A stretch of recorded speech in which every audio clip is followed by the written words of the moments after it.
Hello and welcome. This is the All 12 Signs video series for the Virgo New Moon. This is happening on the 14th or 15th of September 2023, depending on where you live. I should be in this video reading for Virgo, Leo, potentially Cancer. It all depends on how long the readings go on for.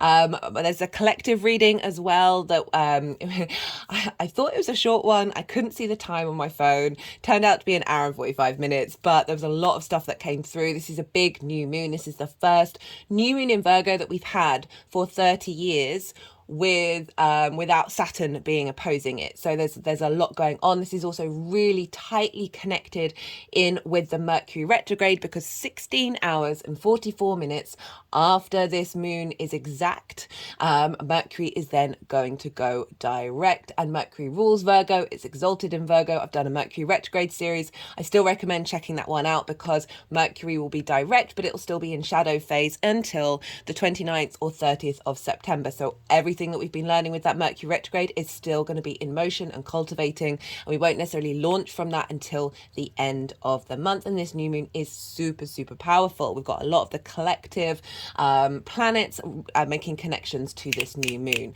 Right, my name's Chloe. I work with card divination, astrology, and I channel energies through my body. As you can see, my hands are moving around right now. This is independent of my conscious thought. This is channeling energies from different dimensions to help us heal, open portals to our soul's frequency and clear stuck energy. It's essentially a form of light language, creating energetic patterns to help us integrate the messages that are coming through. And so what else did I want to say? I think that might be everything. I'm trying to keep these introductions super short, and I will be oh, that's it. That reminds me.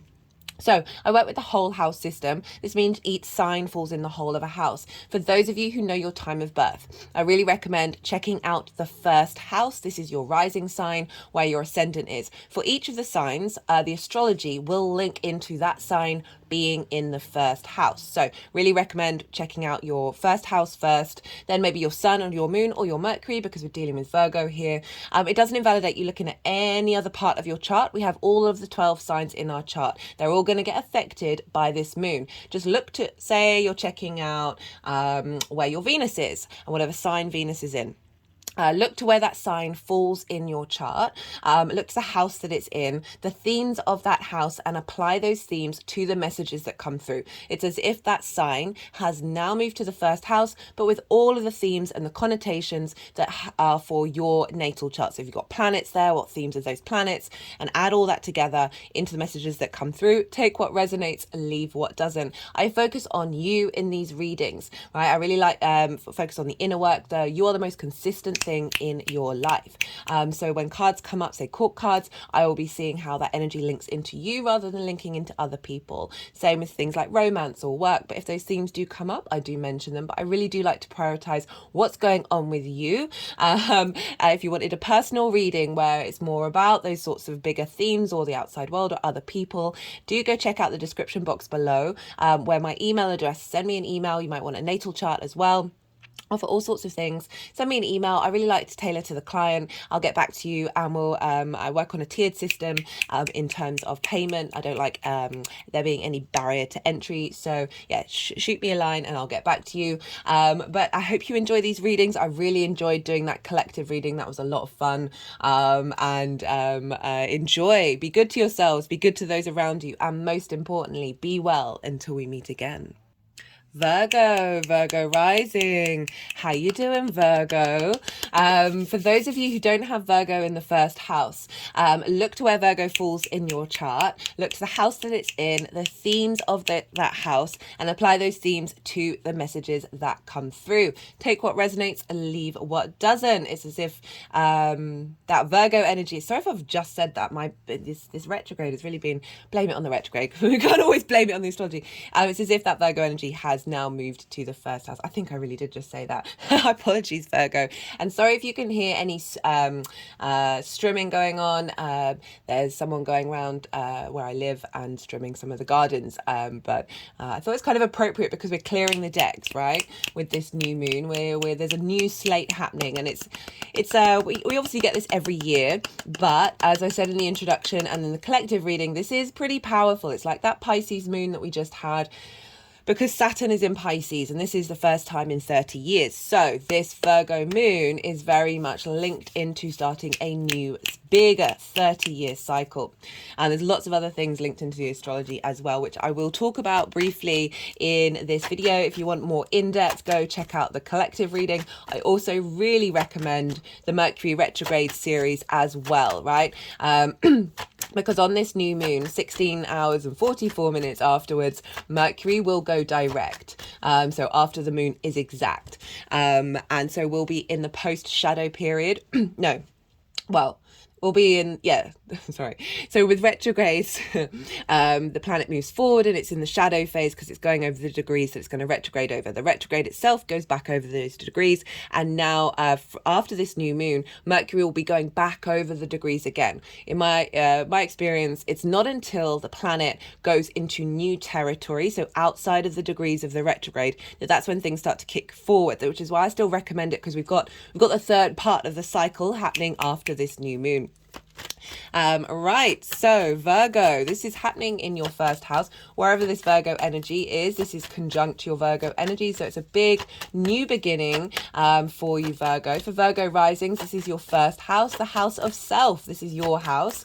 This is how you embody your sun or your moon in your actions and your deeds, depending on if you've got a day or a night chart, right? This is the way in which you embody things, and this is often how other people see you, because they see you through your actions and your intentions, rather than that sort of perhaps more hidden cognitive and emotional body that's more personal to you. This is your body, your appearance, your character, and so this is a very, very powerful moon. We get one once a year in for each of the rising signs, of where this is a big new fresh new beginning of a new cycle, and so this is Virgo is very mutable. It's earth energy. It's ruled by Mercury, so it's often linked into healing. The way that I sort of compare it to, say, Taurus, which is ruled by Venus, that's kind of more the things that you get pleasure from. Mercury is about flow and wanting to shift energy that may block flow. Virgo can be linked into engineers and editors, people who are able to see issues and be able to streamline and fix things. So this Virgo energy can be for a new moon. This is where we set new intentions, because the moon is at its darkest, it's most receptive. Our moon is our unconscious space, our emotional body, how our needs, how are our needs being met or not being met, how do we nourish ourselves, how do we nourish others. And this is in the house of you, so this is all about your nourishment of self, your nourishment of your body, of your character, how you embody yourself, your vitality. And we're getting, so this is with the sun. The full light of the sun is taking up a lot of energy here. And this is our conscious mind, our vision, our purpose, our direction, being able to plant seeds in our unconscious mind. Whether you set intentions at this time or not, that energy is still being seeded in your unconscious space of a new beginning, right? So this is from the Virgo full moon that we had in Pisces season, everything that we learned from that culmination of something. We've been drawing it down over the last 6 months, and now we're starting a fresh new start with everything that we've integrated and everything that we've learned. So it's a really, really beautiful energy, and there's a lot of Pisces stuff kicking in with this new moon. I keep getting those round the wrong way. I don't know what's going on there. I mean, it's my opinion that new and full moons, they can be very, very similar in terms of, the same with eclipses, of like you can't have a new beginning without a culmination and an ending of something, and you can't have a culmination and an ending of something without them falling into a new beginning. So I feel like there's always a little bit of a blend of that energy together. Anyway, what was I saying? In the collective reading, a lot of energy, water energy, was coming up. And it's not surprising, because Neptune is opposite this new moon. There's a lot of, for those of you who've watched the Mercury retrograde series, this is going to be sort of familiar energy to you, because this new moon is happening 7 minutes after the retrograde point. So Mercury started retrograding at 21 degrees and 51 minutes. And this new moon is at 21 degrees and 58 minutes. So it's just past the retrograde phase. So that's that new territory I was talking about. So we've got this very vibrant energy, and it's been repeated with the Mercury retrograde, because we're dealing with a lot of outer planets and they move very slowly. So this whole retrograde is being sort of pulled into this new moon, and we're going to kickstart the next 6 months to the full moon with Virgo in Pisces. And it's with Neptune opposite it. And Neptune is very much about bringing different realities into your own. The themes around the Mercury retrograde, the main phrase that came up quite a lot was practical magic, right? Virgo can be very, very practical. Earth energy is practical, it's a social energy. And Mercury, as I said, is able to observe things and see things and cultivate, right? Yin, feminine, earth energy of cultivate and nourish and restore. Right, rather than taking immediate direct action. This is more strategy, this is more planning, but this is a more allowing things to settle and move through the world with a more harmonious energy, that's bringing in this galactic energy from Neptune over in Pisces, of being able to tap into the magic of the universe and be able to bring that in practically, earth energy, Virgo, into our social dynamics. And that's not just your social dynamics out with other people, but if you think about the body and how each organ, the nervous system, absolutely, we've got so many ecosystems in our body, and it's about getting them to socially be in harmony with one another. And that's very much the Virgo energy. Virgo can be linked into healers as well. It's about bringing flow. So we've got this opposite Neptune, which can be very dreamlike, can be, as I said, bringing different realities into this one, being able to open the boundaries of what we think is real, and then be able to incorporate that in a practical way moving forward for the next 6 months, right? And being able to observe and observe the delusions that surround us, and be able to still stay on your path, right? There's a lot of path cards that came up in the oracle cards for the collective reading, let me just say what the main phrase that came up with that collective reading. It was very interesting seeing the messages that were coming through for that reading, because it was all about not micromanaging the universe and surrender, and a bit more surrender. So it was very Pisces energy coming through, of having trust in taking each step, rather than planning absolutely everything and having a strategy here, there, and everywhere. It's not about not having key themes and ideas of how you want something to be, but then surrendering it and not fussing over the small details, not judging yourself on actions you may have taken, self-criticism, and in turn that can lead to judgment to the outside world. I've talked about this a lot in every Virgo reading, because that's a key issue, because of that observational skill that Virgo can have and be able to facilitate that can lead to judgment, because it's focusing on the problems rather than and focusing on finding the problems rather than just living purely from a space of inspiration. And that was a main message that's coming through, of giving Virgo the grace of being able to surrender and step away from the hyper observational capacity, right? Because sometimes that mental understanding of how we look at the world and how we see the world can block us from other possibilities. It's not about shaming it or rejecting it. It's a very, very powerful skill, but it is inherently asking to open up and relax and not micromanage, right? You can still manage, but you don't have to micromanage, because there's this element of faith that's coming in from Pisces, because of that Neptune, nearly directly opposite, very, very close. Neptune's, I think, at 24 degrees and this moon's at 21. And not only that, but the ruler of this moon is Mercury. And Mercury, as I said, is stationing direct around the time of this new moon. When planets station either retrograde or direct, they are incredibly powerful. They look like they're slowing down. So it's as if the amplification of their vibrational frequency isn't in swift movement. It is coming to a standstill. So there's an increase in that frequency.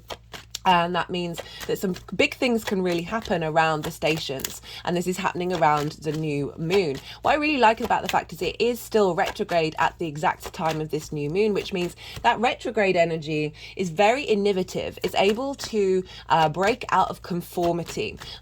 People who have retrograde planets can be very good about observing about what's around them and then finding a new path, right? And not necessarily being scared about walking that path. Sometimes in some charts it takes a while to adjust to that because we're very tribal and we want to fit in. But I really like that we've got this incredibly strong Mercury retrograde, so we're still able to find the nuances and the details and go against the grain, break the cycles, break break the cycles, break stuck energy.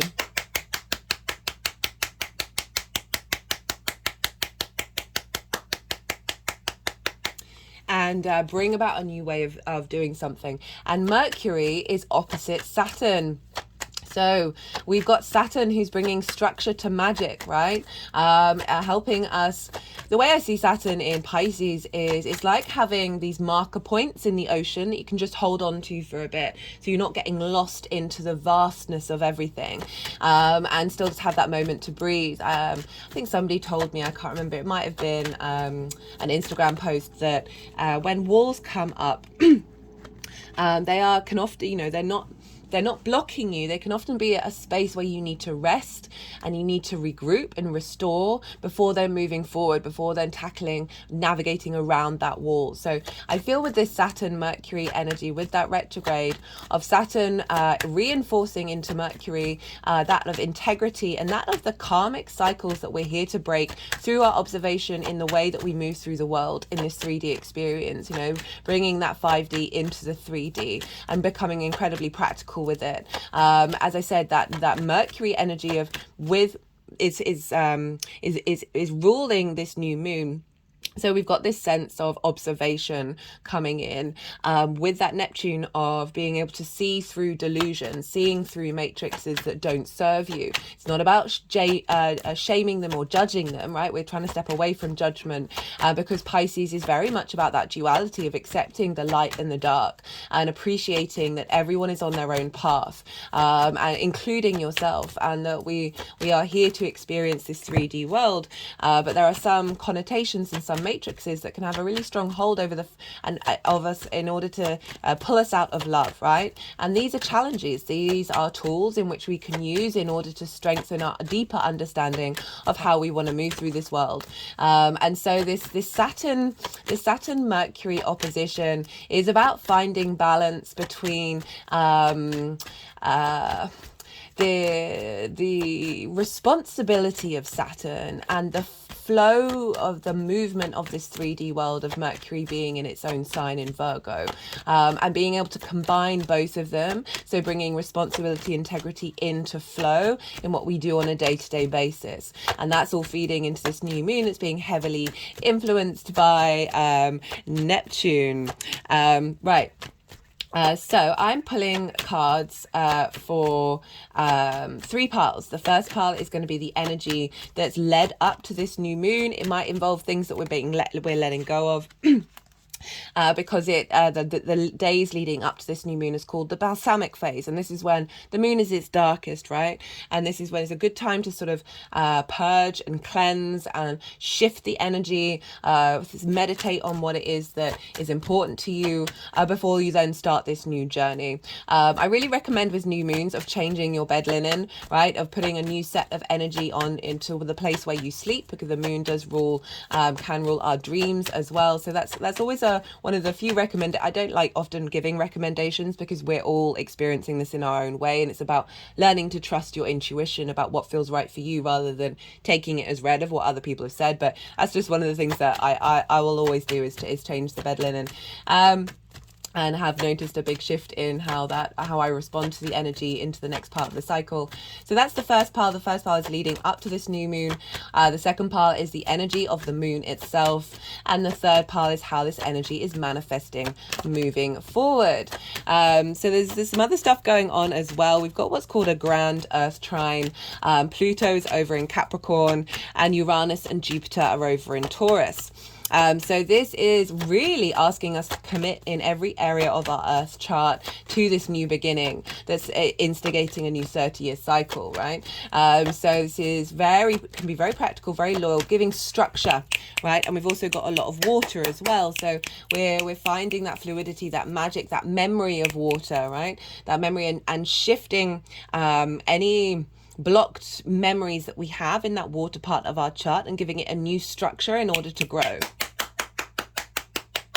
And this Virgo risings, this is happening in your first house. So this is a renewal of your sense of who you are, a renewal of your understanding of how you want to embody yourself in the world. How do you understand your character, setting new intentions around this. And again, with that Saturn opposition of Mercury, of really bringing integrity into your life and bringing this ability to understand deeply the innate divinity that you have within you and the confidence and wisdom that comes from that means that we aren't necessarily getting distracted by judgment. We're not getting distracted by over hypercritical energy, right? Because that can keep us in a loop that's blocking possibilities because we're mapping it out based off of our previous experiences. Yes, noticing cycles, noticing shifts and changes in our lives is a very valuable thing. It's not about forgetting the journey, but that cannot be the dominant force.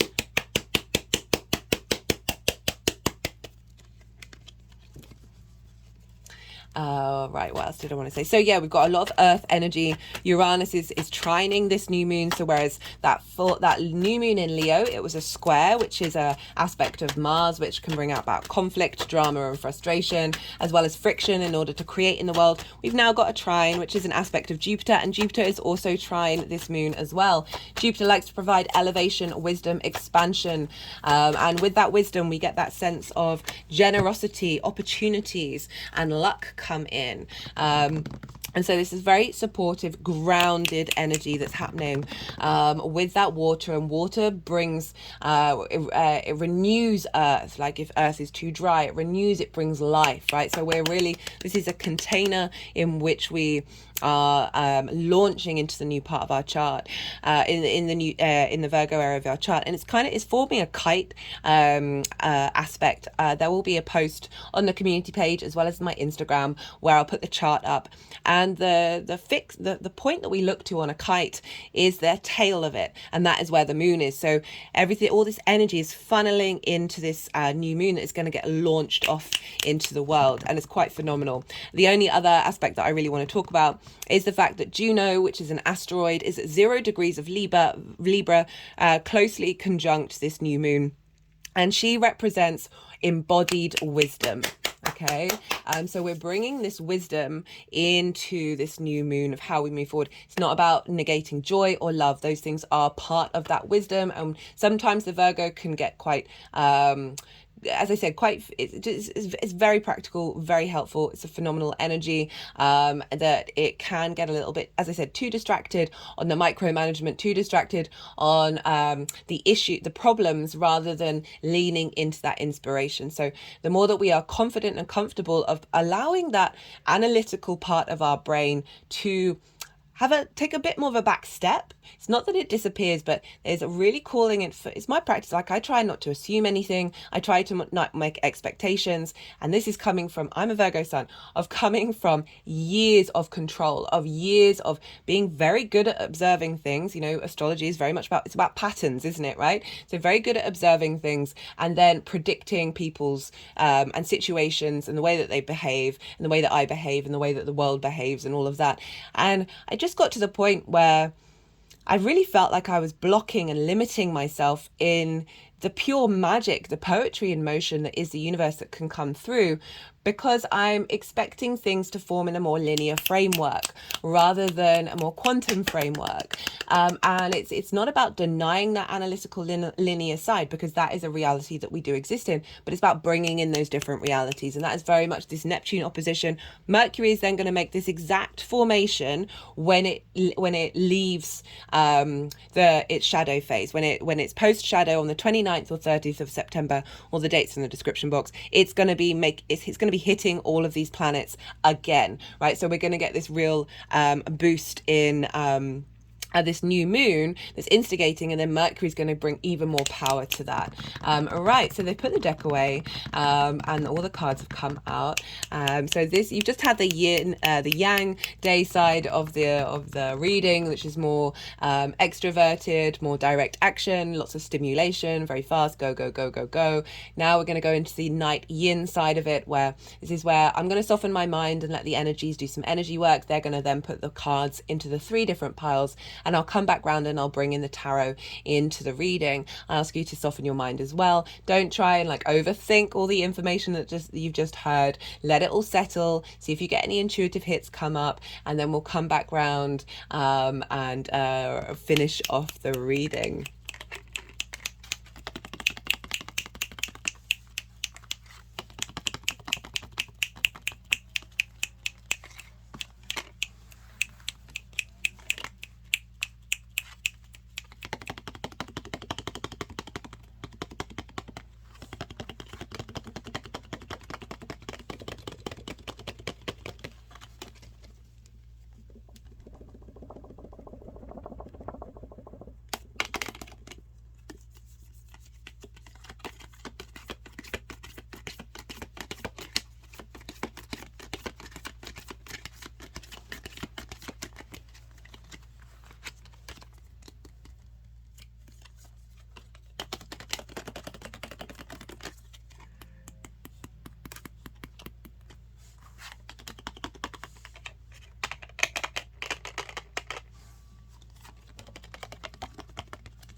Well, Virgo, right, I forgot to mention all this Pisces energy. This is opposite you in your 7th house of one-to-one relationships. This is intimate relationships, business partners, one-to-one clients, intimate friends, intimate partners of a romantic nature. I also see it as your one-to-one relationship with spirit. So you've got this big opposition. This is in angular houses, 1st, 4th, 7th and 10th angular houses. These are the pivot points of your chart. They're the sort of the foundational structure in which the rest of the chart moves around. And so you're really bringing and harmonizing this dynamic of what it is that how you want to show up in one-to-one relationships, what it is that you need from them, and really finding new peace and surrendering to perhaps needing to control that dynamic, and prioritize finding balance of what it is that you are and how you want to be, that isn't getting blocked or limited by previous dynamics that you've had in those one-to-one relationships. Okay, so leading up to this new moon, I really like this combination. We've got the Five of Swords, we've got the Tower card, but crowned with the Page of Cups. So this is highlighting. So if I'm thinking about the main themes that were coming up in that Virgo new moon, is of judgment, and is of criticism and being highly analytical, and sometimes that can veer to an extreme of being very hypercritical. So the Five of Swords, this card is probably one of the most, it's the card that makes me feel the most uncomfortable. There's a lot of jagged energy, there's a lot of smugness, there's a bully here, and there's also victim mentality, right? So they're carrying the Three of Swords. We know the Three of Swords, it's about heartbreak, it's about a heart pain, of heart blockage. And this card is always like, winning at what cost? This can be a way of thinking in your mind that is the bully in the room, right? And is sort of separate, needing to win against all the other ways that you communicate with yourself. My hand is just sort of tapping around the third eye and to the temples. This also can be dynamics about how you may embody yourself in the world, where, you know, either or, right? Like the bully, trauma begets trauma. And so the bully would have been bullied at home, right? So this is where we learn our love language, and then we go and repeat it out in the world. It's the same with that sort of victim mentality. And I'm not saying that to negate anybody's personal experience of something really bad happening. I've certainly been through my own, amount of that. And it's not about denying and honoring the experience, but do you stay in it? Do you stay crying by the river's edge? You know, is that focused on, are you focusing on the problem? Are you focusing on the pain more than you're focusing on the inspiration and being able to move out of it? So it can be a difficult card, but I really like how it's coming up with the Tower, right? So this can manifest in many different ways. This could be difficulties around your body and your appearance, and not being able to be in harmony with that, right? So it's swords, so it's mental, it's these ideas, these constructs that may have blocked your sense of self. However that shows up, because that is going to be nuanced and varied with absolutely all of you. But it's coming up with the Tower, so I'm going to keep talking while they're doing the energy work. It's coming up with the Tower. I love the Tower card. This is Mars's card, but I also, for me, it's more Uranus, right? So you see here, there's a lot going on. There's a lot of blackness. This is like something's shifted, right? There's a darkness that is being cleared by this lightning bolt, Uranus, the god of the sky. And it's destroying everything on the top of this tower, right? But if you notice, like the whole of the foundations is still very solid. The Tower card is when events can come along that blow your life up and shift. It's about energetic shifts. It's about moving from one state of energy to another, and it can feel very disruptive because we are creatures of habit. We can struggle with change. That's something we collectively need to acknowledge, that the universe is constantly in a state of motion, and that is the only constant. The Tower card coming up is saying you've been going through navigating this energy, however that's showing up in your life, and there may be events that have been happening that may have felt a bit like, why did that happen? That doesn't seem right, it doesn't seem fair. But it's you know, this is the Saturn opposition to Virgo, right? So Saturn will come along and stress test things, right? Saturn wants your foundations to be strong in order for you to build in this lifetime and the next lifetime an energy that is breaking cycles, breaking boundaries. It's why Saturn brings these things up, in order for us to address them and look at them and find forgiveness and be able to transmute that energy and open ourselves up to other possibilities. So you've got Saturn opposing your sign for, it's been there for about half a year now. So you'll get another 2 years of this. I've just come out of a Saturn opposite my rising sign. It was difficult. Admittedly, that was an Aquarius in its own sign. Coming out the other side of it, my foundational structure of who I was, even though this is in the 7th house of the other, right? So situations with other people might have come up that have been like, help you understand more deeply your own sovereignty, your own integrity, even if it might have been disruptive. That then the other side of this is when you realize that you're far more stronger and more capable than you ever were before. So this new moon, leading up to this new moon, is saying you've been doing this work. Things have been happening that have been shaking you up and have been clearing that out. And we add on all the retrogrades as well. Like Venus is going to be coming into a square with Jupiter a couple of days after this new moon. And so she's direct, but she's not going to be out of shadow until the 7th of October. Mercury is still retrograde, but still in shadow. So there's been a lot going on astrologically that has been having us reevaluate our core principles. And it's coming with the Page of Cups crowning it, which I love. Page of Cups is Pisces, right? The idea of talking to a fish in a cup is going to be quite weird for some of us. However, this is the reality that you're tapping into. Pages are very excitable. They are the apprentice of the court cards. They have just got a hold of something and they want to share. They're vibrant. There's a usefulness to the way that they're engaging with life, right? But it's also the water sign. So this is emotions, this is creativity, this is inspiration, this is our emotional body, right? And I love that this is coming up of you going, okay, so this is showing up, but I'm going to be working with it in a different way. I'm starting a new way of engaging with previous things that may have had me fall into either of these dynamics and or both. We are capable of holding absolutely every possible scenario within us. And now you're looking at it with more curiosity, with more inspiration. You're taking what's happened and you're drawing on that and using that as inspiration. And finding things curious, right? So talking to a fish in a cup, right? Weird, but also total reality. Like the reality is stranger than fiction. It's poetry in motion. The weirdness is the reality. It is the norm, right? And so this is really saying that you've been tapping into that without letting yourself getting swamped down in the heaviness that those two cards can bring about. Like there's a big energetic shift with this page because it is starting that journey in the court system. Right, so for the new moon itself, we've got the Death card, we've got the Ace of Wands. So this is the energy that's being drawn in that's going to then start to manifest for the next 6 months and also longer as well, because this really is a big new moon with that 30-year cycle of Saturn.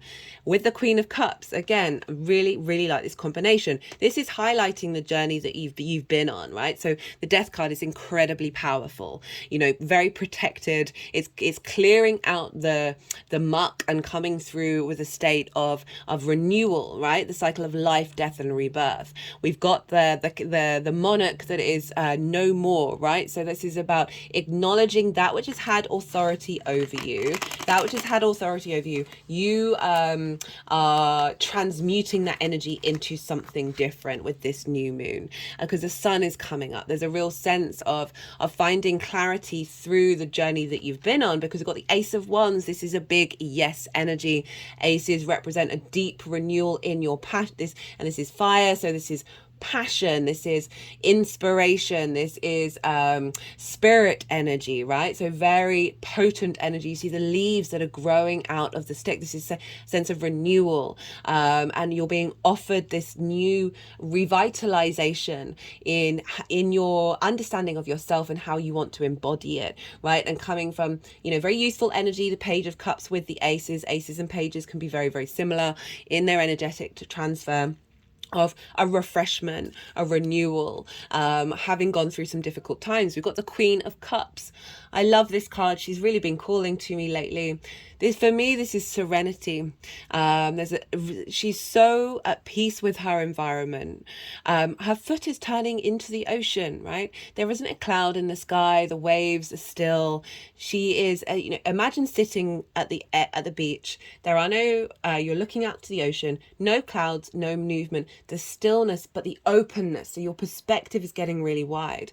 She is looking into this chalice, right? So there's an element of divination here, of intuition, right? We've got the Page and the Queen of Cups. So this is really, again, there was lots of cups that came up in the collective reading. So it's really highlighting that, yes, this is a new moon in Virgo, but there's a lot going on in Pisces that is helping support this vessel that we're in this 3D world, be able to tap into deeper memories of our soul, right? This integration of the soul integration from the Aries hybrid eclipse that I talk about loads, and each new moon has been adding on a layer of it, like of now with that heart energy that we got from the Leo new moon, how are we practically putting that into the social dynamic, right? How are we healing ourselves and our environment through our ability to harness the observations of our previous soul journeys, right? And our soul's journeys are so aware of not fearing what's going on right now. So the main collective reading was, don't micro manage the universe and trust in your path, right? She trusts, right? She's able to look to divine with that broad perspective far into the future, and she is serene, right? This is also a nurturing and a nourishment of yourself, right? Of how you embody yourself, and being able to be in flow.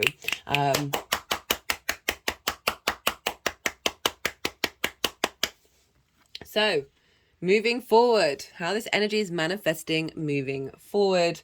We've got the Chariot and the 10 of Pentacles. So the Chariot is about divine will manifest moving through the world. This is victory. This is confidence. This is not, right, so you see here, they don't have any reins with the Sphinxes. So they're not trying to control anything. This is jokes. Excuse me for coughing. I've been really good at trying to catch them. Ever since Mercury went into shadow, I've had something going on with my throat, and it's not happening when I'm not doing readings. I am perfectly fine talking to people out in the 3D world. Whenever I come and sit down here, something goes on. So again, like you can notice things in the physical that are about upgrades that are happening. Anyway, I just wanted to apologize for that and let you know what's going on. So the Chariot isn't trying to control. This is Cancer energy. And they understand the resources that they have in the world in order to move through. They're at peace with the resources. It kind of like the magician moving around in the world, right? So it has the magician's baton. There are the stars in the sky, the moons of the high priestess, as well as the pillars. We've got the lingam and the yoni and the spirit of the lovers. So this is a real acknowledgement of your journey, and like there's movement, right? You are moving through the world with more confidence. You are more in control. You are more in control, having released control. And that's a very hard thing for Virgos. I totally appreciate it as a Virgo sun. And we got it with the 10 of Pentacles of saying like this direction that you're heading in, this nourishment that's coming in, and this revitalization of your passion, your spark of spirit, and how you then embody it from a place of serenity and a place of deep intuition of being at peace with every moment that you're in. And through that, you are going to get so much more information coming in, rather than controlling a linear time frame based off of old previous experiences, right? So it's really bringing in the magic into your reality and the way that you move through the world, and the way that you understand your character.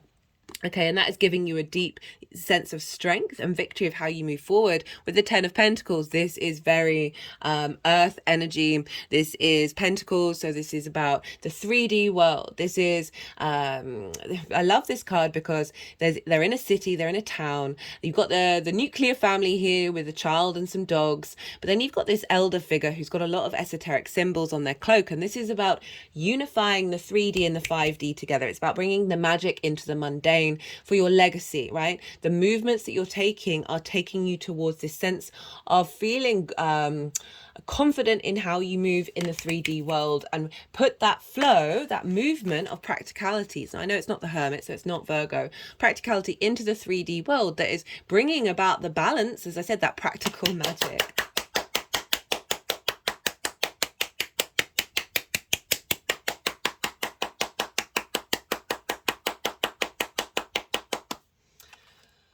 Right. Is there anything else that I want to say about these two cards? Just a great combination, really, for a very, especially Mercury as well, because there's movement there that isn't stagnant, and I really, really like that. Right, I'm going to pull some clarifiers. Let's see what wants to come through for Virgo.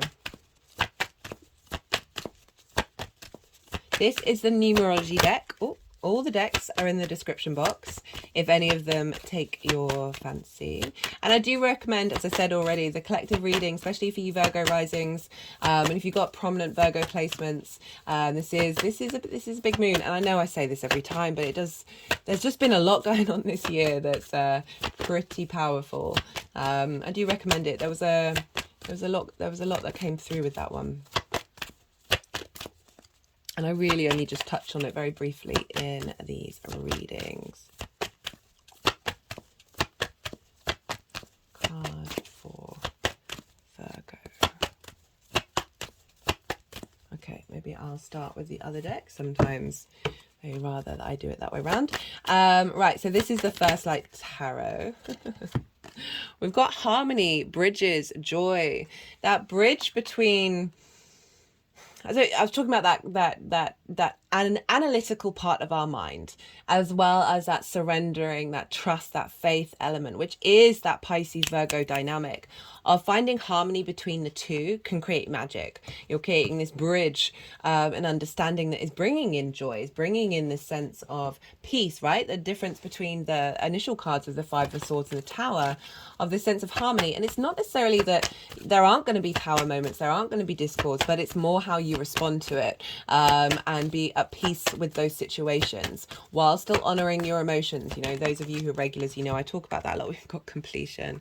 Yeah, nice. Okay, so there's an acknowledgement of and got self-discipline. So great to have in the first house of being mindful of who you are, and really this is what I do this myself, like I'm really and harnessing that Virgo energy of being able to be in a state of observation, and through that you're able to get to the root of what it is that you want to, how you want to embody yourself, right? One of the things that I've done recently is so Virgo's very good at seeing all the injustices, right? And seeing all the things that aren't working. And there's been a lot of situations for me over the last couple of weeks that transition from that Pisces full moon has been quite spectacular. And before that, of situations where I'm like, that have come up that mirror previous situations that would really have hurt me. And I don't fundamentally don't care about them. There's a part of me that's like, well, that's a shame that that's happened, but it's not tapping into the core of who I am. And that's through a lot of self-work that I've had to do, well, that I've wanted to do, that has got me to a place that I can see and I can observe why that may upset me, but I'm not actually upset. So there's two things I've been doing. I've been using those situations that would have previously triggered me to allow that non-trigger, but the situation itself, to sit and meditate and call upon all the stuck trauma, all the melodies, all the songs, all the stories that haven't been able to be heard, that those situations where I was hurt and I wasn't being able to vocalize it, and allow the situation that's happening now for those other things that are still stuck in my body to piggyback on, and there'll be countless that you've forgotten, to piggyback on and then release through. That's one thing that I've found really helpful recently, as well as writing down those things, that list in your head. Your cognitive mind is trying to keep you in a box, so it lists all those things as like, well, that shouldn't have happened, that makes no sense, why would anyone behave that way? Writing things down, and then it's a practice that I've recently done, and then I found myself while I was writing it down, I was like, well, actually I don't care, and I'm grateful for all of these things. These are all master teacher moments. I've had a lot of master teachers, and this is when they come along and they mess up your life, in my life, that I just felt so much gratitude, and I wrote on the back a piece of gratitude letter as well, and then I burnt it. And the next day I wasn't thinking of any of those things because they would pop into my head, especially when I do yoga or something, because my mind's like ha ha, but different things came in. But there's a real sense of release, of like, through that acknowledgement, through that getting to the root of it, like most of the stuff that goes on in our lives fundamentally doesn't matter, like in the grand scheme of things is kind of irrelevant. And do you want that to suck out your inspiration, suck out your ability to be in flow and to find joy? And this is a daily practice. This is a sense of really being very mindful about what it is that you fundamentally care about, like what energy blockages actually have an impact on you, because we can get affected by energy in numerous different ways. It all depends on what level we're prepared to be like, allow that to come in. And it's through this sense of momentum of doing daily practices. Just got the Tower card again. Alarms, storms, electrical impulses, lightning. So this is about rewiring your brain, setting intentions. If there are things in your life that are kind of like, well, I kind of need to do a bit more work on that, don't plan it, just set an intention and call in. Right, so it's not about not doing anything by micromanaging. It's about being very present in the moment to your needs and what it is that you are being instinctively driven towards, rather than being like, oh, I should do this and I should do that. It's more focusing on what comes up for you in that moment, because it's coming from a different energy, and this is really going to help rewire some electrical impulses in the brain that are potentially blocking. So very, very, very powerful, very karmic moon. Right, I'm going to leave it at that, Virgo. I hope you enjoyed that reading. It was an honor and a privilege, as always, to read for you. If you like the video, don't forget to hit that like button. Be good to yourselves, Virgo. Be good to those around you. And most importantly, be well until we meet again. Leo rising. How you doing, Leo? For those of you who don't have Leo in the first house, look to the house that Leo falls in your chart. Look to the themes of that house and apply those themes to the messages that come through. It's as if that Leo energy, with whatever's going on in Leo, has, and all the planets and whatever they mean, have moved to the first house. So yeah, you're incorporating the messages that come through with the themes from your chart. Right, in general, so this is a Virgo new moon. Wherever Leo falls in your chart, this is next door to your Leo energy. And this is what's called inverted. So traditionally, they don't have any of the three main things in common with one another. So we've got the yin, yang energy, we've got the element, and then we've got the modality. Leo is a yang, it's fire, it's fixed. Virgo is yin, it's mutable, it's earth. So 6 different components trying to figure one another out, but they're next door to each other. So the way that I always describe it is, imagine sitting next to somebody, but you're both facing forwards. You know that person is there. You can sense it on such a subtle energetic level, but there isn't that clear line of sight. There isn't that direct clarity. This just means that there's a lot going on through osmosis, right? This energy transference that may not be as vocal as other aspects, but it's still incredibly powerful. And so that Leo energy and that Virgo energy sort of blending into one another during this new moon. Right. So this is a big new moon. Why is that? Well, this is the first new moon in Virgo for 30 years, with Saturn in opposition over in Pisces. We've got a lot of Pisces energy feeding into this new moon. I've done a collective reading. I really recommend checking it out. There was a lot of water was coming out with that one, really highlighting this, even though it's not a full moon, which we had that Pisces full moon, there's still bringing that lot of Pisces energy into it. So for Leo risings, Virgo for you is in your 2nd house. This is your house of your resources. This is the skills that you have, the talents that you have in order to make your money. This is more income-based energy, and this is about manifestation, the resources and skills and tools that you have to manifest in your life. This is also the things that you value and that you take forwards with you throughout your life, as well as how do you value yourself. I always like to focus on this point, because when we truly understand our own divinity and therefore the value that we have, we each are an amazing version of the universe manifest in individual form. The more that we are confident in that, the rest of those elements then shift and change in an adaptation to that frequency that's come in you feeling good about yourself, you knowing your value and knowing that you are of worth, right? And so often we have blockages around that and frustrations around that, and sometimes we think we've done that work, but it's still not quite manifesting in our current lifetime, and that's usually because there's a lot of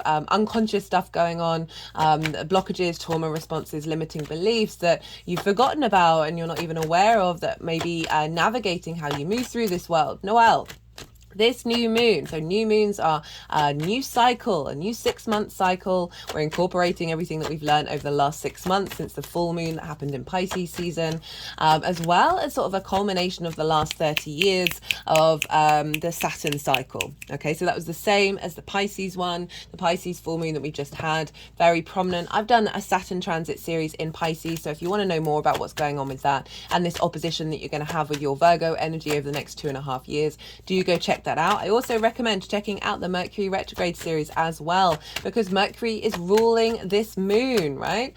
Let me rewind a little bit. So new moon, new intentions, right? Our unconscious space is in the moon, which is the darkest that it is in its cycle, very receptive to the sun, our conscious, our purpose, our vitality, our direction, our animation, our light body, right? And so this is all feeding into this new moon that's instigating a big new cycle. And so very, very powerful. And it's happening in your house of how you value yourself and the skills that you have and the talents that you have, and bringing them into manifestation, starting a new cycle around that. I'm pulling cards for 3 different piles. The first pile is the energy leading up to this new moon. So that can be like the week before, the days before. That's when we have the balsamic phase of the moon. Great time for purging, for releasing, for shifting and seeing what the results of the past cycle and knowing what you're taking on into the new one, as well as the last 6 months. And as I said, the last 30 years. And then the second pile is the energy of the moon itself, what's being drawn down into your emotional body, into your cognitive mind. And then the third pile is how is this all going to manifest moving forward. So let's get back to this moon. The moon is in Virgo, mutable earth energy, ruled by Mercury, yin, night in nature, very observational, right? And this, some of the main themes that were coming up in that collective reading, I'll touch on the big themes, but I do really recommend it. It's quite a powerful reading, is letting go of judgment, letting go of that hypercritical, hyper analytical aspect of your mind, and not letting it completely control you, and allowing to surrender and trusting your path. It's saying there was a lot of Pisces energy coming in with that collective reading. Essentially, the key phrase was don't micromanage the universe. Have trust in yourself, because you are the universe. Have trust. Don't criticize, don't judge yourself on past actions. Allow yourself to be free in order to be present in the moment with the analytical brain that isn't. So learning to navigate it, not being purely based on past experience, right? That linear experience, and allowing and opening up a room for you being able to tap into different realities, tap into the magic of the universe, and being able to put it into practical use moment by moment by moment. One of the cards that came up is trust your path. And you're already doing it. Stop overthinking. So it's a real acknowledgement of being present in that moment. Do we want these ones? Yes, we do. And finding some joy in the pleasure in the observation without needing to put it into a box, right? So Virgo can be very good at finding problems, seeing what's going wrong in order to bring about flow and bring about streamlining. This is the Earth Mercury energy that's coming through.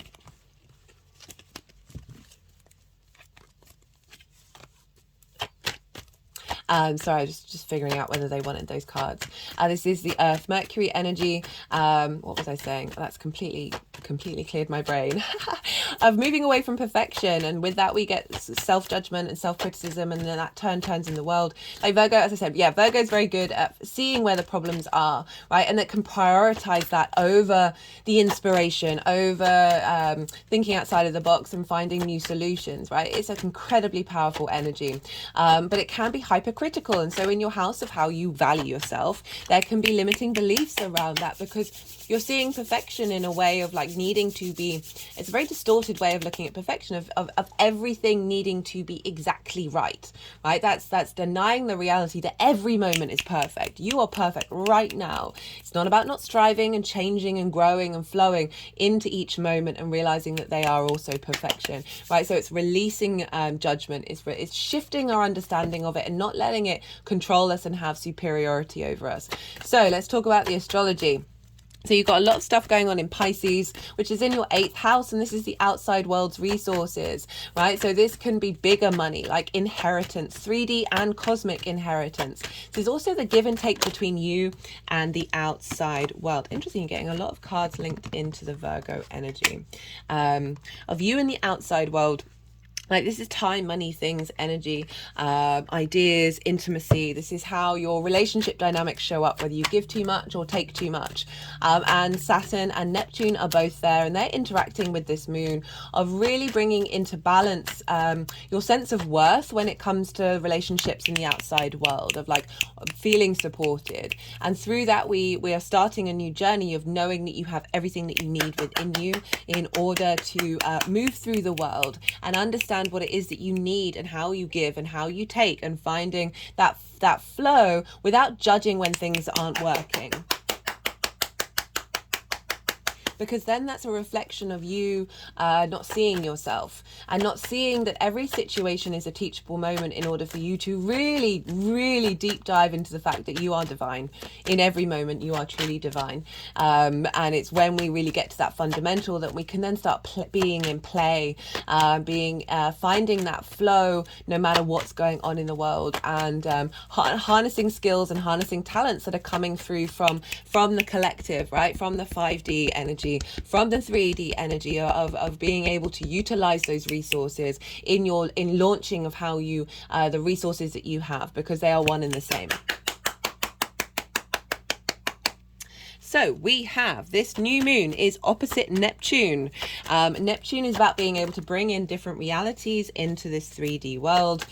This is about, that was the 7 of Wands. We'll see if that wants to come out again. Bringing different realities, acknowledging the magic of the universe. One of the key phrases of the Mercury retrograde that is very, very valid still here is practical magic. So that Earth, Virgo, Pisces, water energy combined. Now the reason why I'm talking about the Mercury retrograde is because this moon is happening at 21 degrees 58 minutes. Now Mercury is going to be leaving its retrograde phase when it goes past 21 degrees and 51 minutes. So I've talked a lot in that Mercury retrograde series. I still recommend it because we're still going through a big chunk of it up until the end of September. With retrogrades, it's not until the planet moves beyond the retrograde phase, so beyond the degrees it retrograded over, that's when you're instigating a new cycle. So that's happening on the 29th or 30th of September, depending on where you live. All the dates are in the description box. This new moon is happening beyond the retrograde phase. Even though Mercury, at the time, the exact time of this new moon, is still retrograde, we are embodying in this new moon the intentions that are going to be set, whether it's conscious or unconscious, of how this is manifesting with all the knowledge of that retrograde. And as I said, that's quite a powerful retrograde as well, again, because it's the first in 30 years opposite Saturn. So we've got this ability to bring in the magic, the boundlessness of Neptune, and being able to see past delusional matrices that are actually hindering our expansion into the all, right? Any sort of fear-based limiting beliefs, trauma responses that have blocked you, you're able to bring in a different reality in this new moon. Is also, again, harnessing the different realities and the way that you utilize your skills of bringing in the magic of Neptune into this new moon as well. And so Mercury is ruling this moon, and Mercury is still in Virgo, and 16 hours 44 minutes after the new moon is exact, Mercury will then go direct. So at the time of this new moon, it's still retrograde, but it's stationing. When planets are stationing, either retrograde or direct, they are incredibly powerful because they look like they are slowing down. So imagine it's not in fast movement, so you're able to absorb this bigger vibrational frequency of Mercury, and this is influencing this new moon. It's right at the end of its retrograde. Retrograde planets are very good about thinking differently and going against the grain because they're going over the same territory more than once, which is able to find the nuances and find different pathways. A lot of the message that came through the collective reading was trusting your path, right? You know, trusting and not hyper over analyzing. And with that, we can fall into regret and shame of things we may have missed or things that haven't quite worked out in a perfect way. and denying that the fact that that is your current reality. And when we're in a state of denial, we're in a state of rejection and abandonment and isolation, rather than that acceptance of we are everything. So it's really calling to move away from that. A lot of the themes that came up in the collective reading were difficult things that Virgo might struggle to work with. And I love that that came through, because this is a new moon. We are setting new intentions. And so that Mercury is opposite Saturn. So whatever's going on with Mercury is influencing what's going on with the Sun and the Moon, and it's making an opposition to Saturn. And this we've had at the beginning of the shadow phase, and we're having it again now when Mercury then goes direct. And Saturn is helping us find structure in the magic, right? Helping us find integrity, helping us understand what cycles need to be broken, and in order to strengthen our foundations in terms of how you value yourself, and in the 8th house of the receptivity of the outside world.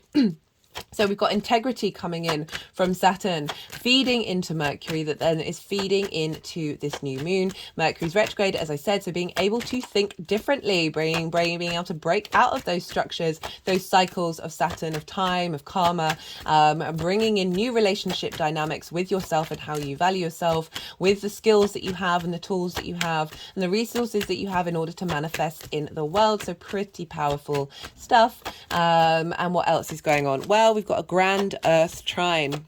So Pluto's over in Capricorn, bringing about a sense of bringing up resources and treasures in the sign of Capricorn to facilitate you on your next part of your journey. You have Capricorn in your 6th house of how you work. This is also about health and routines, but it's how you embody those skills that are in the 2nd house.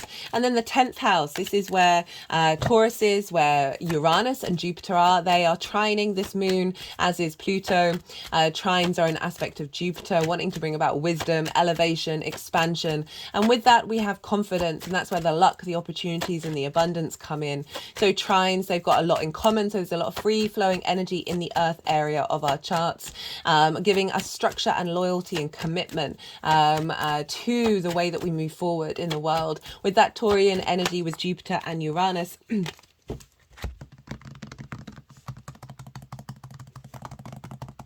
so I'm just going to go quiet for a second and let them do what they're going to do.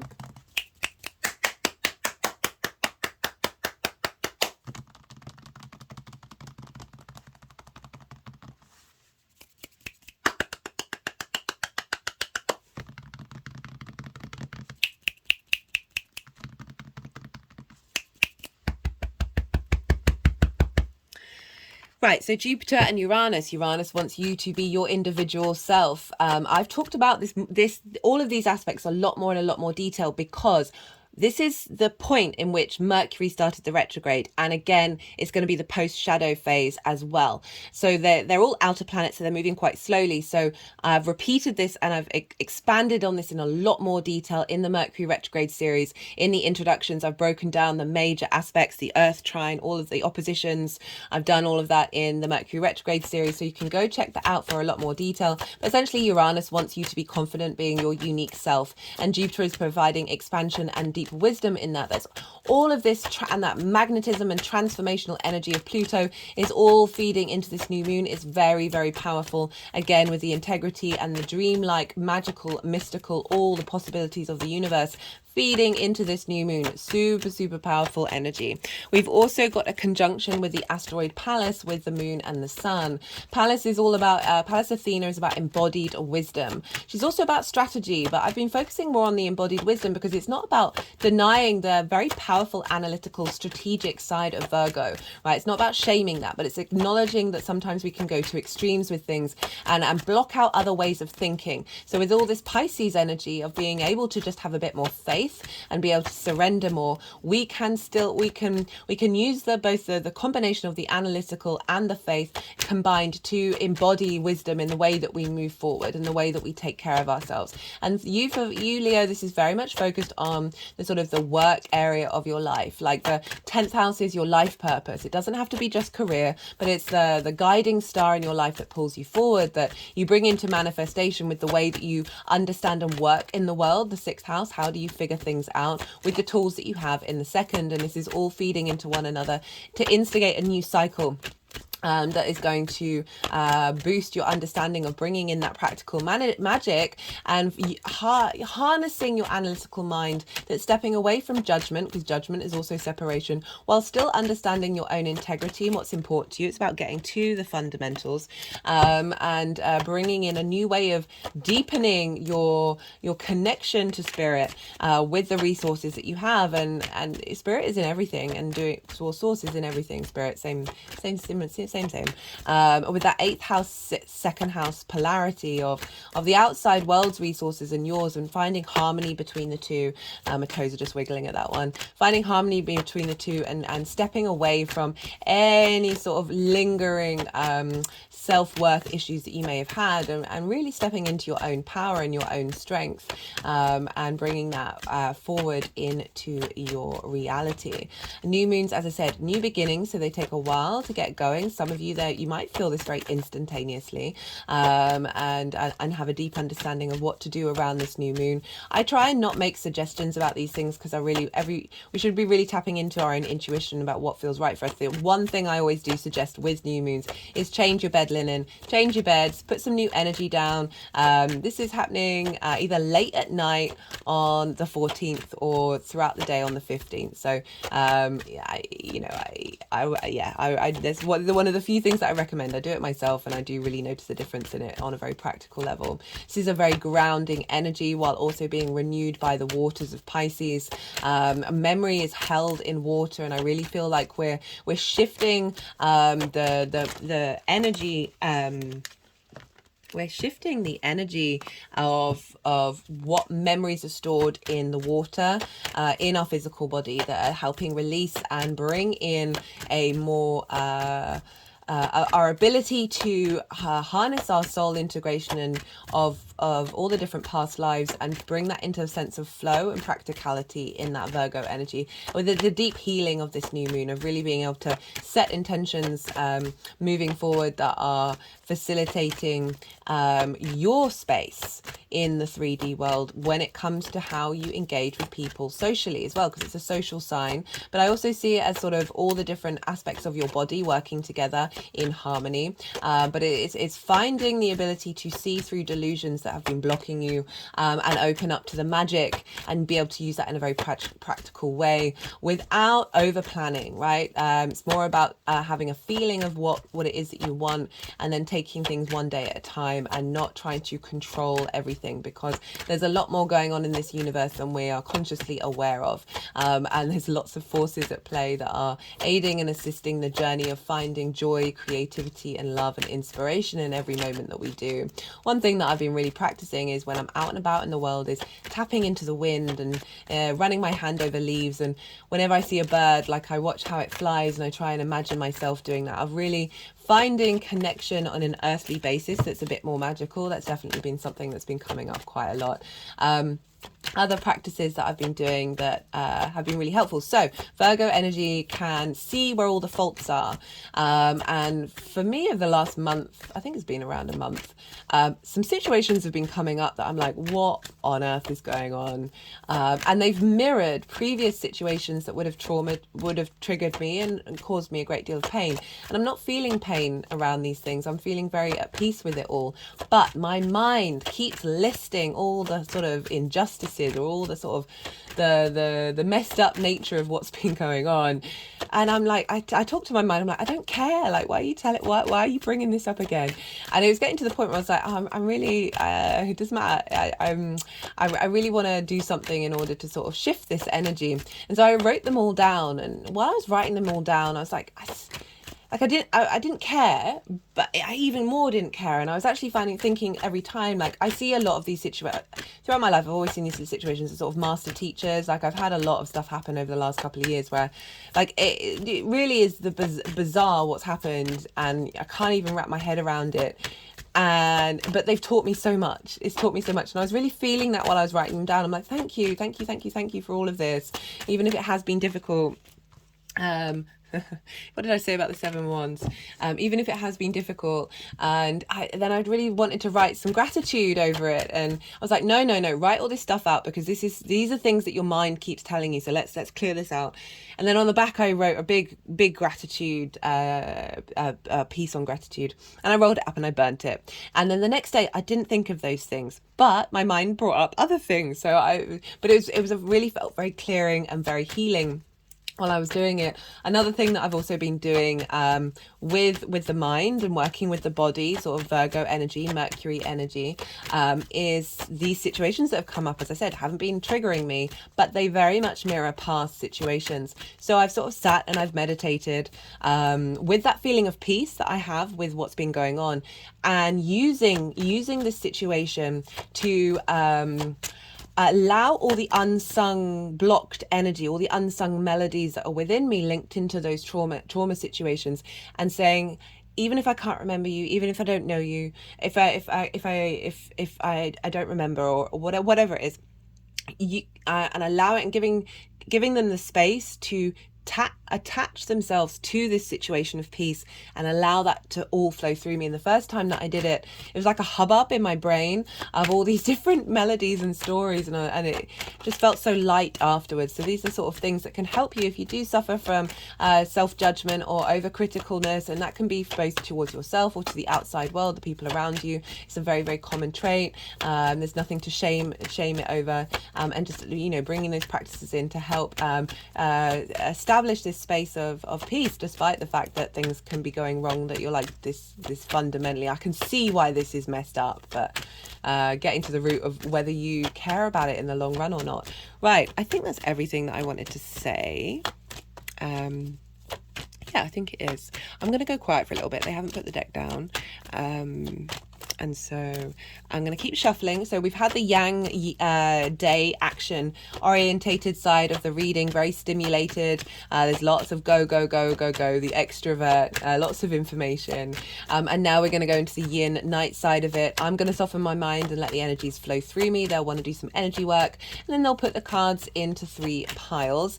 I ask you to soften your mind as well. I'm going to go quiet and just sit. Don't force, don't try and overanalyze everything that's just been said. Just let it all digest, and then see if you get any intuitive hits about what this new moon is bringing for you, and then I will come back round and I will start bringing in the tarot into this reading.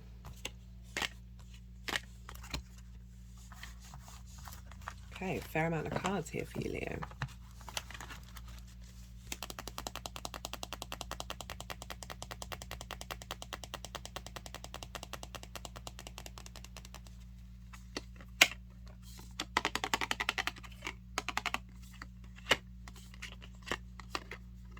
Two 7s as well, and 2 5s.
Okay, Leo, very clear message coming in. So this is the energy leading up to this new moon, right? We've got a lot here, right? It's very similar, lots of similar cards actually to the Virgo reading, which is interesting. So we've got the 2 5s, we've got the 5 of Pentacles, 5 of Wands, we've got the Tower card, the Death card, Page of Swords, 3 of Wands. So the 5, so this is conflict energy, this is difficult energy. We've got the 5 of Pentacles, this is feeling left out in the cold, not feeling supported, not feeling worthy, not feeling valuable, right? We've got the 5 of Wands, this is kind of chaotic energy. It's sort of, nothing's kind of getting the momentum going. It's also, it can be very playful, of trying lots of different things out, but still it's that kind of frustrating energy where you're not quite like able to get things in momentum. So happening in the 2nd house with that 8th house opposition with all that Pisces energy is dynamics that from the outside world perhaps have imprinted in your value system and how you see yourself, and whether you see like see your own value. So what I'm getting from this is really very much about a transformation of your sense of value. Again, this is sort of competitive energy of not feeling like what you have to offer is gonna be able to break out in the world.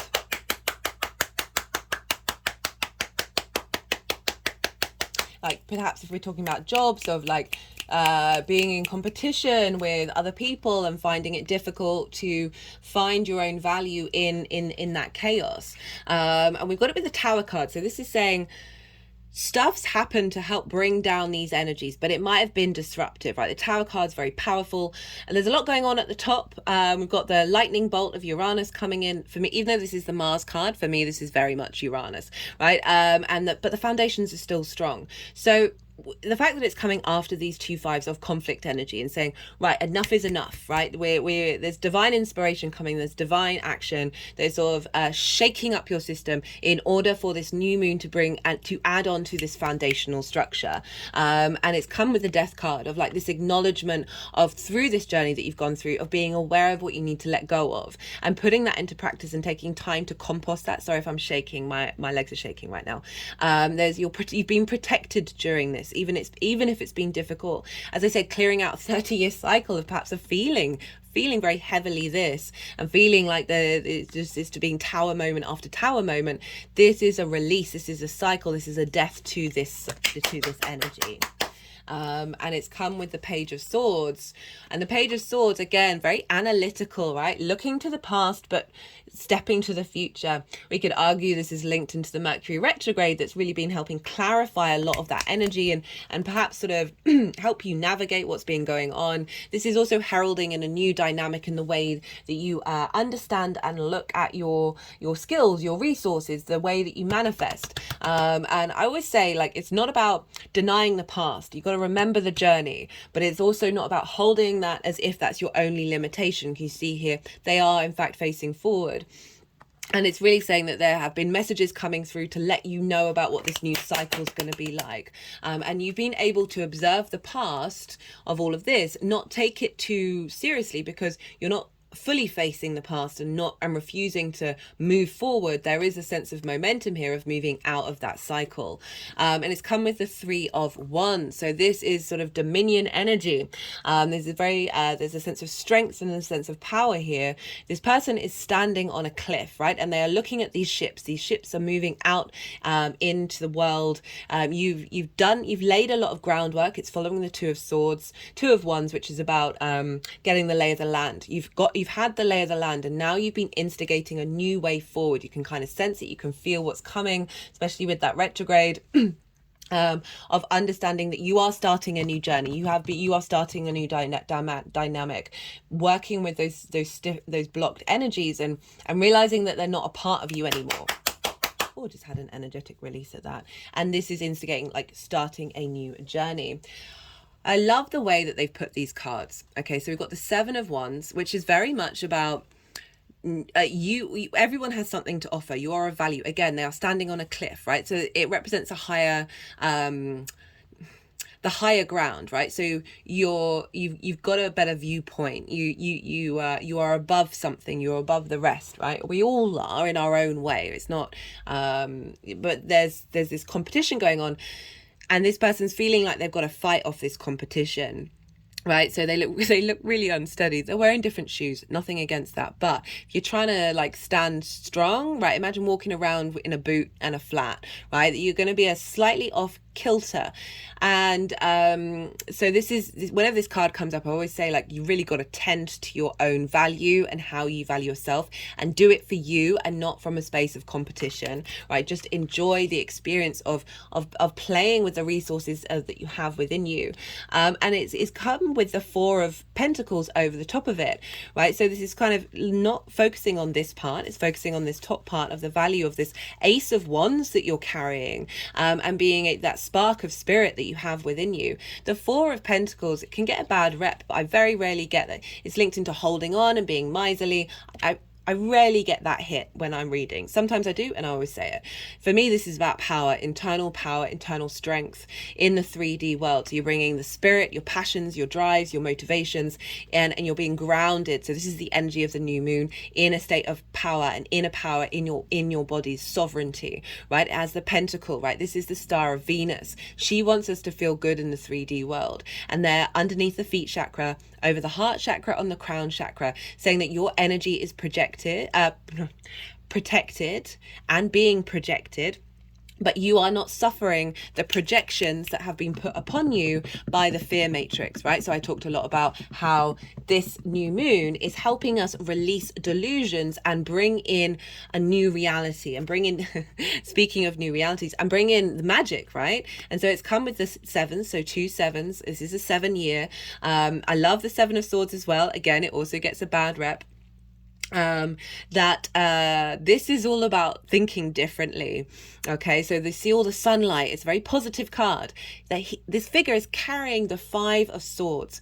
For those of you who know tarot, this is, you know that image. It's very chaotic. There's discord in it. For me, it's when I look at it, it makes me the most uncomfortable out of all the cards in the deck. And I don't mean that in a judgmental way, it's just a fact. But it represents conflict and winning at all costs, the 5 of Swords, right? And the figure in the 5 of Swords is carrying the 3 of Swords, which represents heartbreak. This figure is taking that conflict and running and like taking it away from you, right? That is no longer the resources that you have within you.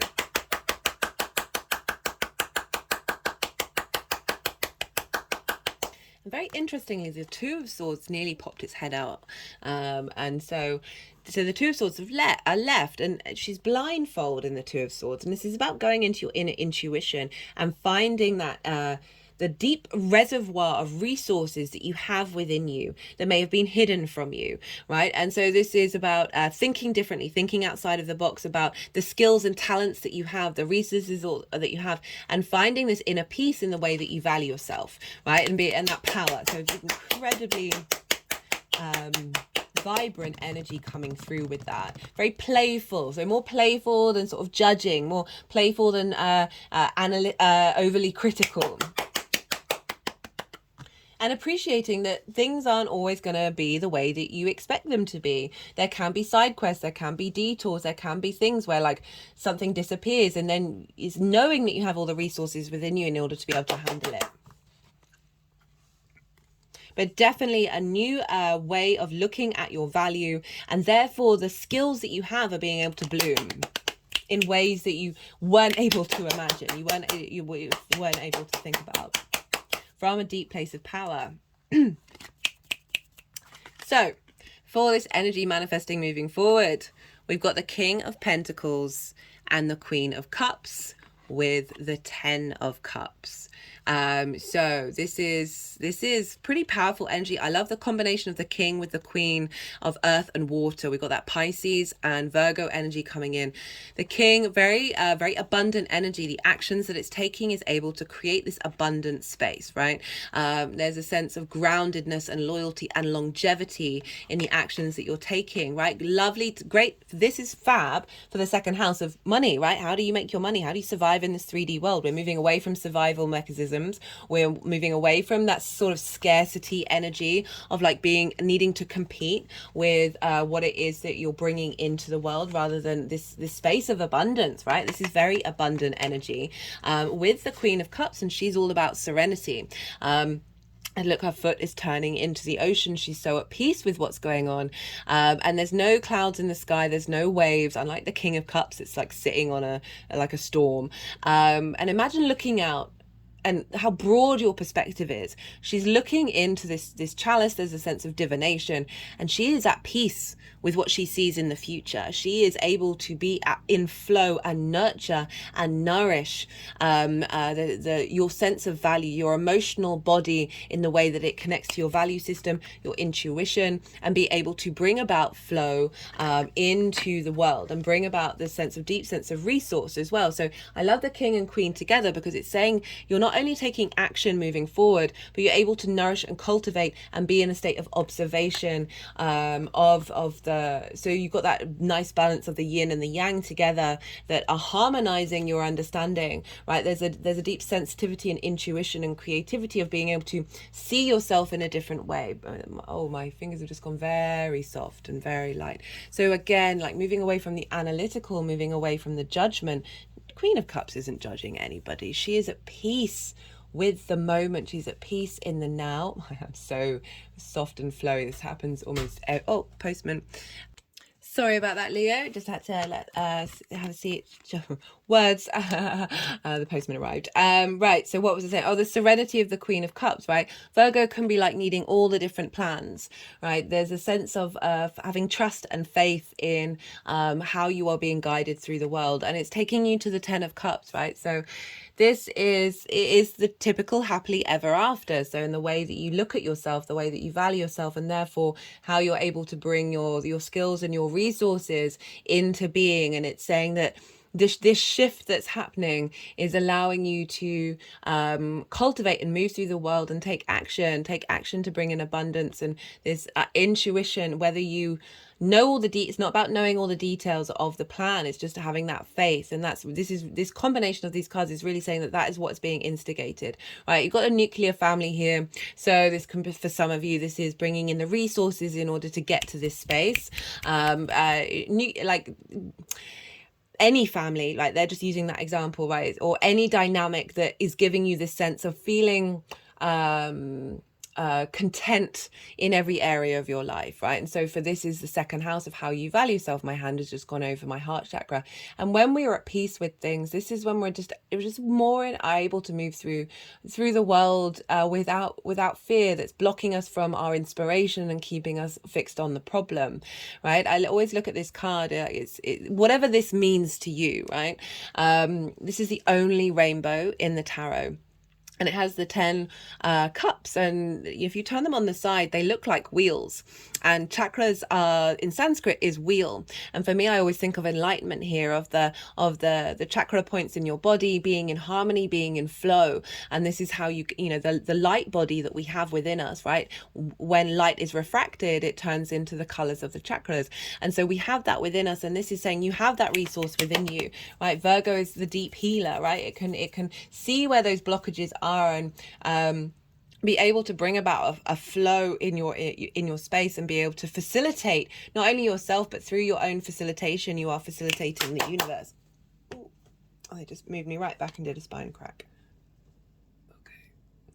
And so, yeah, really being able to move away from that scarcity, right? And that conflict energy of that lack mentality, that scarcity complex that we have, of being able to be at peace with where you're headed and what you're doing, without the without the things, parts of the way that you're thinking winning and beating other parts of your mental space and the resources that you have, of really finding peace, and through that peace you're able to then to create in the world. Love this for you, Leo.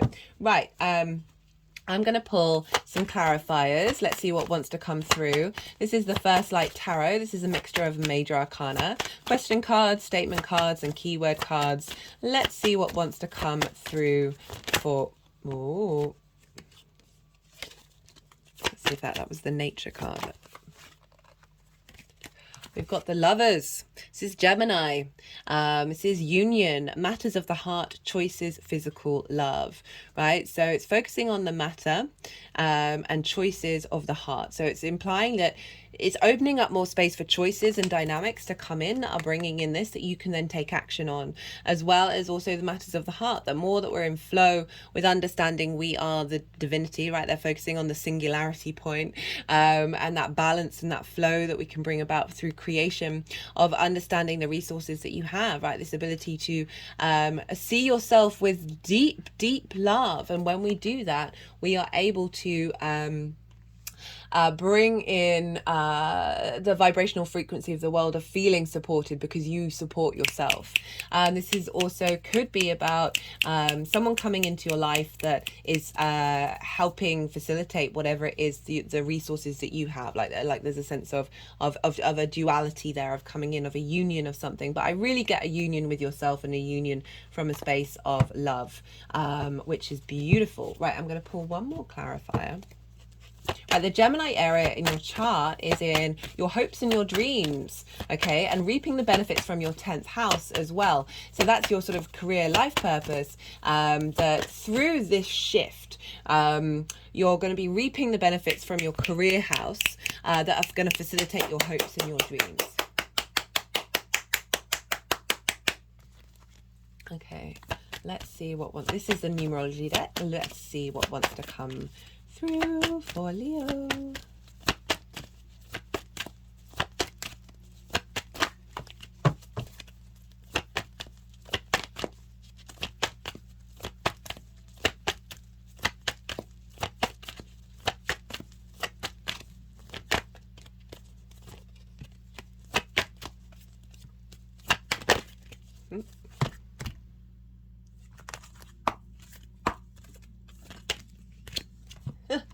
Love. Yeah. Love. That's we've got the lovers, 6-6. We've got love. Lots of love coming in. New beginning. New beginning. A way, Virgo can be hypercritical.